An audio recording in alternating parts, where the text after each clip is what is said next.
Chronological Bible Reading, Day 170, Ecclesiastes 1 through 6.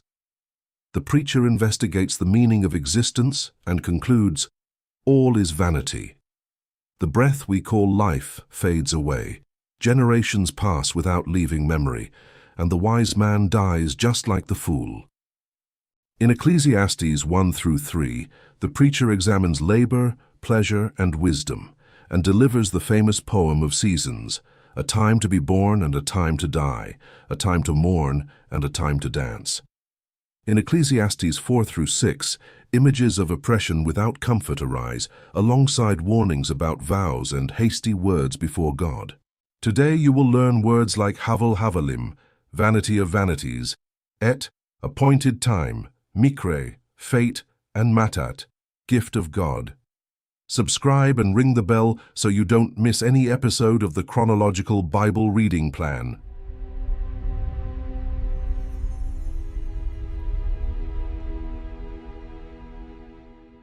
Ecclesiastes chapter 1. The words of the preacher, the son of David, king in Jerusalem. Vanity of vanities, says the preacher. Vanity of vanities, all is vanity. What does man gain from all his labor in which he labors under the sun? One generation goes, and another generation comes, but the earth remains forever. The sun also rises, and the sun goes down, and hurries to its place where it rises. The wind goes toward the south, and turns around to the north. It turns around continually as it goes, and the wind returns again to its courses. All the rivers run into the sea, yet the sea is not full. To the place where the rivers flow, there they flow again. All things are full of weariness beyond uttering. The eye is not satisfied with seeing, nor the ear filled with hearing. That which has been is that which shall be, and that which has been done is that which shall be done. And there is no new thing under the sun. Is there a thing of which it may be said, behold, this is new? It has been long ago, in the ages which were before us. There is no memory of the former, neither shall there be any memory of the latter that are to come, among those that shall come after. I, the preacher, was king over Israel in Jerusalem. I applied my heart to seek and to search out by wisdom concerning all that is done under the sky. It is a heavy burden that God has given to the sons of men to be afflicted with. I have seen all the works that are done under the sun, and behold, all is vanity and a chasing after wind. That which is crooked can't be made straight, and that which is lacking can't be counted. I said to myself, behold, I have obtained for myself great wisdom above all who were before me in Jerusalem. Yes, my heart has had great experience of wisdom and knowledge. I applied my heart to know wisdom, and to know madness and folly. I perceived that this also was a chasing after wind, for in much wisdom is much grief, and he who increases knowledge increases sorrow. Ecclesiastes chapter 2. I said in my heart, come now, I will test you with mirth, therefore enjoy pleasure. And behold, this also was vanity. I said of laughter, it is foolishness, and of mirth, what does it accomplish? I searched in my heart how to cheer my flesh with wine, my heart yet guiding me with wisdom, and how to lay hold of folly, until I might see what it was good for the sons of men that they should do under heaven all the days of their lives. I made myself great works. I built myself houses. I planted myself vineyards. I made myself gardens and parks, and I planted trees in them of all kinds of fruit. I made myself pools of water to water the forest where trees were grown. I bought male servants and female servants, and had servants born in my house.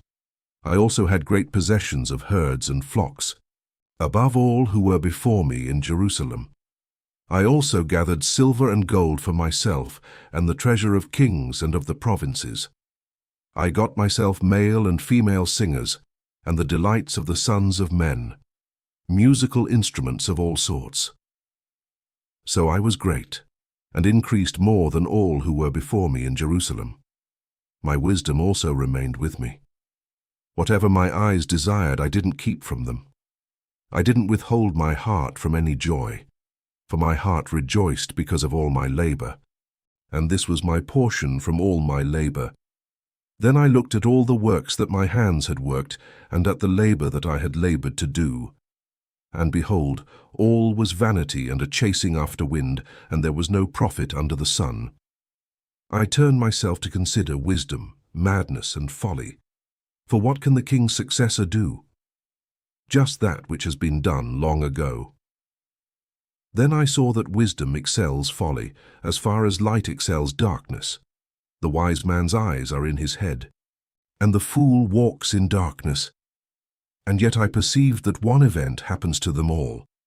Then I said in my heart, as it happens to the fool, so will it happen even to me. And why was I then more wise? Then I said in my heart, that this also is vanity. For of the wise man, even as of the fool, there is no memory forever, since in the days to come all will have been long forgotten. Indeed, the wise man must die, just like the fool.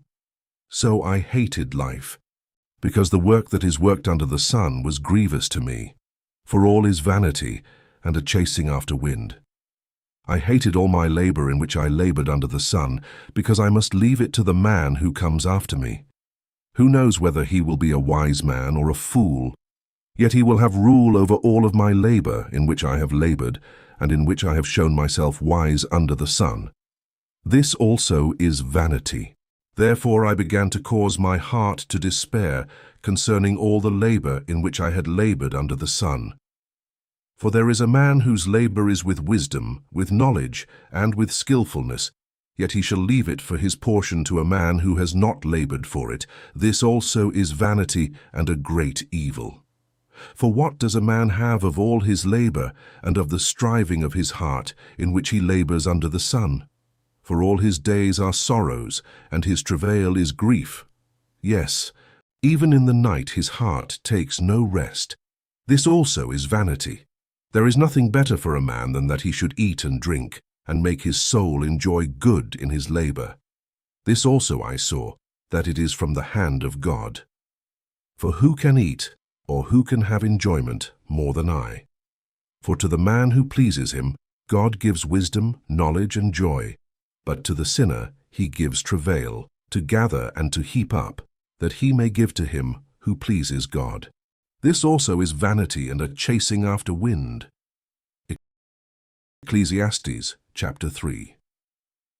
For everything there is a season, and a time for every purpose under heaven, a time to be born, and a time to die, a time to plant, and a time to pluck up that which is planted, a time to kill, and a time to heal, a time to break down, and a time to build up, a time to weep, and a time to laugh, a time to mourn, and a time to dance, a time to cast away stones, and a time to gather stones together, a time to embrace, and a time to refrain from embracing, a time to seek, and a time to lose, a time to keep, and a time to cast away, a time to tear, and a time to sow, a time to keep silence, and a time to speak, a time to love, and a time to hate, a time for war, and a time for peace. What profit has he who works in that in which he labors? I have seen the burden which God has given to the sons of men to be afflicted with. He has made everything beautiful in its time. He has also set eternity in their hearts. Yet so that man can't find out the work that God has done from the beginning even to the end. I know that there is nothing better for them than to rejoice and to do good as long as they live. Also, that every man should eat and drink and enjoy good in all his labor is the gift of God. I know that whatever God does, it shall be forever. Nothing can be added to it, nor anything taken from it. And God has done it, that men should fear before him. That which is has been long ago, and that which is to be has been long ago. God seeks again that which is passed away. Moreover, I saw under the sun in the place of justice that wickedness was there, and in the place of righteousness that wickedness was there. I said in my heart, God will judge the righteous and the wicked, for there is a time there for every purpose and for every work. I said in my heart, as for the sons of men, God tests them, so that they may see that they themselves are like animals. For that which happens to the sons of men happens to animals. Even one thing happens to them. As the one dies, so the other dies. Yes, they have all one breath, and man has no advantage over the animals, for all is vanity. All go to one place. All are from the dust, and all turn to dust again. Who knows the spirit of man, whether it goes upward, and the spirit of the animal, whether it goes downward to the earth? Therefore I saw that there is nothing better than that a man should rejoice in his works, for that is his portion. For who can bring him to see what will be after him? Ecclesiastes chapter 4. Then I returned and saw all the oppressions that are done under the sun, and behold, the tears of those who were oppressed, and they had no comforter, and on the side of their oppressors there was power, but they had no comforter. Therefore I praise the dead who have been long dead more than the living who are yet alive. Yes, better than them both is him who has not yet been, who has not seen the evil work that is done under the sun. Then I saw all the labor and achievement that is the envy of a man's neighbor. This also is vanity, and a striving after wind. The fool folds his hands together and ruins himself. Better is a handful with quietness than 2 handfuls with labor and chasing after wind. Then I returned and saw vanity under the sun. There is one who is alone, and he has neither son nor brother. There is no end to all of his labor, neither are his eyes satisfied with wealth. For whom then do I labor and deprive my soul of enjoyment? This also is vanity. Yes, it is a miserable business. 2 are better than 1, because they have a good reward for their labor. For if they fall, the one will lift up his fellow. But woe to him who is alone when he falls, and doesn't have another to lift him up. Again, if 2 lie together, then they have warmth. But how can one keep warm alone? If a man prevails against one who is alone, 2 shall withstand him, and a 3-fold cord is not quickly broken. Better is a poor and wise youth than an old and foolish king who doesn't know how to receive admonition anymore. For out of prison he came out to be king. Yes, even in his kingdom he was born poor. I saw all the living who walk under the sun, that they were with the youth, the other, who succeeded him. There was no end of all the people, even of all them over whom he was, yet those who come after shall not rejoice in him. Surely this also is vanity, and a chasing after wind. Ecclesiastes chapter 5. Guard your steps when you go to God's house, for to draw near to listen is better than to give the sacrifice of fools, for they don't know that they do evil. Don't be rash with your mouth, and don't let your heart be hasty to utter anything before God, for God is in heaven, and you on earth. Therefore let your words be few. For as a dream comes with a multitude of cares, so a fool's speech with a multitude of words. When you vow a vow to God, don't defer to pay it, for he has no pleasure in fools. Pay that which you vow. It is better that you should not vow than that you should vow and not pay. Don't allow your mouth to lead you into sin. Don't protest before the messenger that this was a mistake.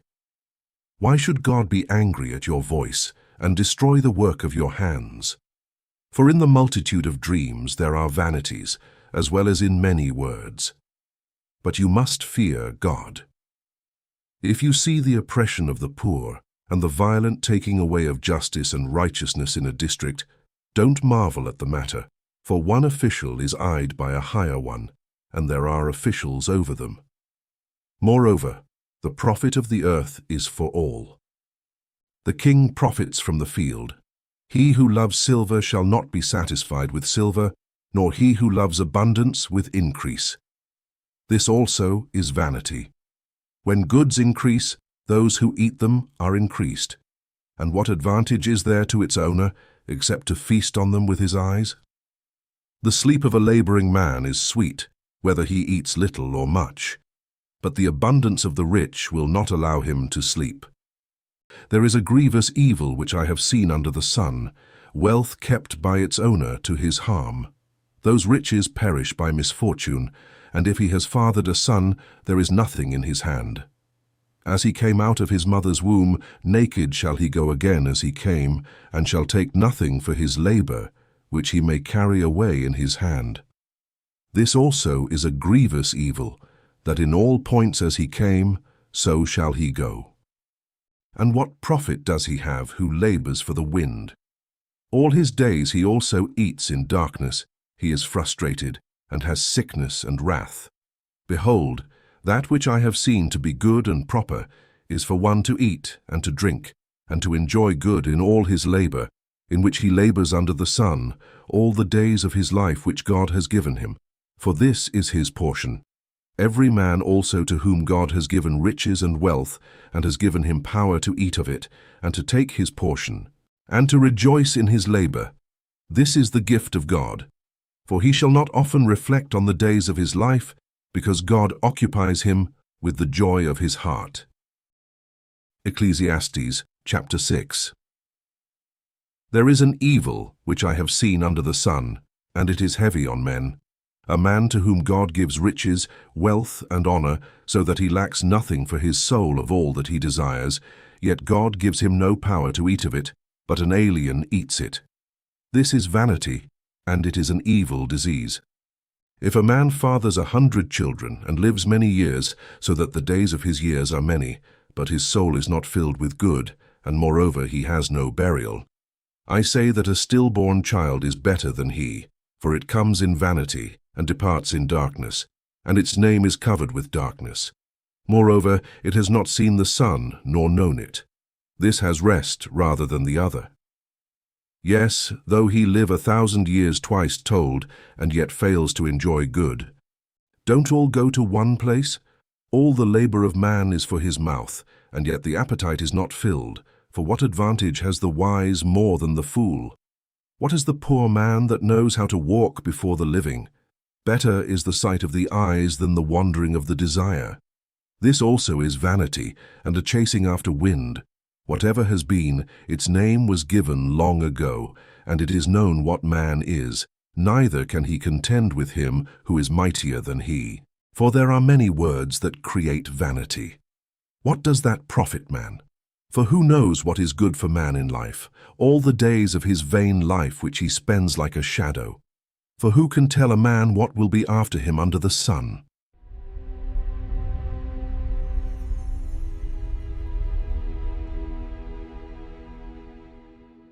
We close here, day 170 of our journey through the Word. In Ecclesiastes, chapters 1 through 6, we follow the preacher in the most searching of investigations. What is truly good? What remains of human effort?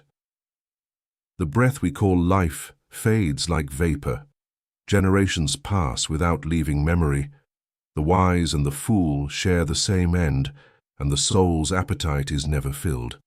Yet in the midst of so much vanity, Qohelet affirms one accessible good, to eat, to drink, and to enjoy one's work.